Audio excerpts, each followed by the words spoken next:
ఉషోదయ తుషార ఆదికాండము 35వ అధ్యాయము 3వ వచనం.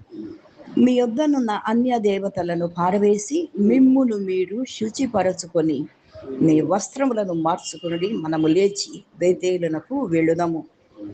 ఉదయకాల సమయంలో ప్రభు మనందరితో మాట్లాడుచున్న మాట, అన్య దేవతలను పారవేసి శుచిపరచుకొని వస్త్రములను మార్చుకొని లేచి బేతేలునకు వెళ్ళుదాం.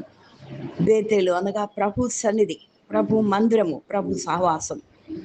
ప్రతిసారి ప్రభు దగ్గరికి మనం వెళ్ళినప్పుడంతా మనలను మనము శుచిపరచుకొని మన పాపపు వస్త్రములను మార్చుకొనుచు అన్య దేవతలు అనగా ప్రభువుకు సంబంధించని అన్యమైనవి ఏదైనాను సరే వాటిని మన యుద్ధ నుంచి తీసి పారవేయవలను అని వాక్యం సెలవిస్తూ ఉండగా, ప్రతినిత్యము మన దగ్గర ఉన్న ప్రభువుకు సంబంధించని అన్యమైన ఆలోచనలు, అన్యమైన తలంపులు, అన్యమైన మాటలు, అన్యమైన ప్రభువుకు సంబంధించని నడవడిని తీసి పారవేయవలసిన వాడముగా ఉన్నాం.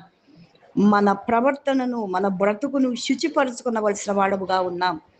మన పాపపు వస్త్రము అని వాటిని మార్చుకొని ప్రభు సన్నిధిని కనబడవలసిన వారంగా ఉన్నాం. అలాగున ప్రభు మనకు సహాయము చేయుచు ప్రభు రాకడ పర్యంత మనను భద్రపరచునుగాక. దైవాశీస్సులు